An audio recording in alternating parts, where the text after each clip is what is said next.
mabiglahan sa confidential funds. Ang gusto lang daw ng mga tao ay accountability. Paano po matitiyak ng mamamayan natin na talagang ginagamit sa tama itong mga confidential funds? Kayo ma'am, paano niyo paliliwanag sa mga nanonood na nasa mabuting kamay itong mga pondong ito? Yes, unang-una, ang confidential funds no ay pinopropose ng Department of Education at ng Office of the President base sa assessment namin sa pangangailangan namin sa trabaho namin. Mas napapadali yung aming trabaho in terms of intertwining with national security kung merong confidential funds.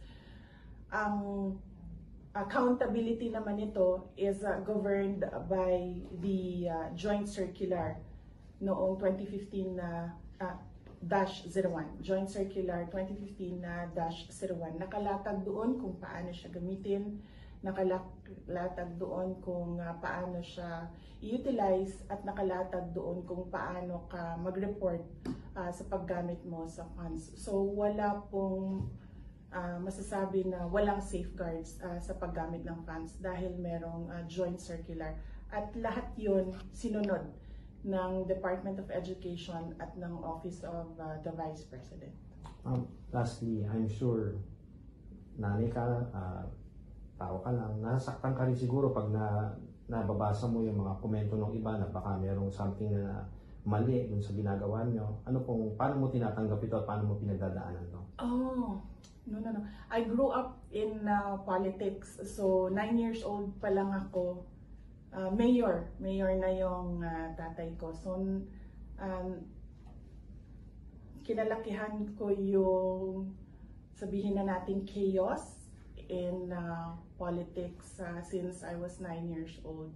And kapag ganun kasi yung mundo na kinalakihan mo, natututo ka mag-filter kung ano yung pakikinggan mo, ano yung hindi mo pakikinggan, at natututo ka na mag-focus kung ano yung kailangan gawin at wag mawala sa kung ano yung vision mo sa trabaho mo.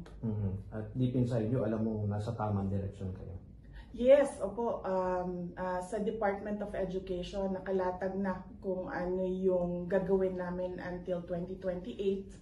Ginawa namin yung Basic Education Report 2023 noong January. Doon nilagay namin kung ano ba yung gagawin ng Department of Education, at susundan na lang ng mga tao kung nagawa ba siya or hindi, at masasabi din namin sa kanila, ito nagawa na namin, ito hindi pa, at kung bakit hindi namin nagawa.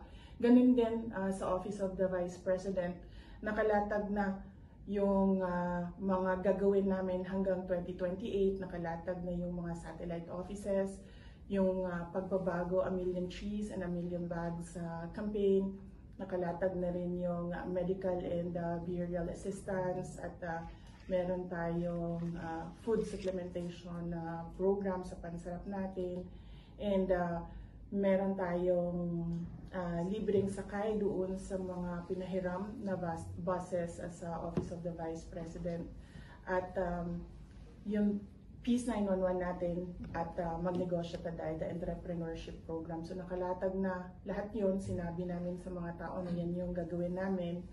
Susundan na lang ng mga tao kung ano na yung nagawa. Thank you, Sir Ian. Let's proceed. Last one. Ma'am, do you think may politika sa lahat ng mga ingay na yun? Kasi sobrang maraming ingay. Ano tingin mo? Base sa assessment ko, sa experience ko sa politics, meron talagang politika sa lahat ng bagay. Kasama ito? Hindi lang sa mga issues na lumalabas, hindi lang sa mga atake na lumalabas, even sa trabaho, meron talagang politika. Including po itong sa confidential funds? Oh yes, opo. Yes.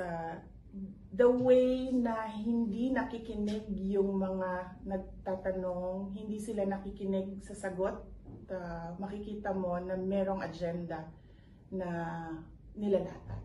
Thank you. Ay ma'am, pasensya na, habol ko lang. Owning question. Para bakit daw po kailangan ilagay as confidential expense yung pagpapatayo ng OVP na satellite offices? Hindi po namin nilagay as hindi po naka-charge sa confidential funds ang paglalagay ng Office of the Vice President satellite offices.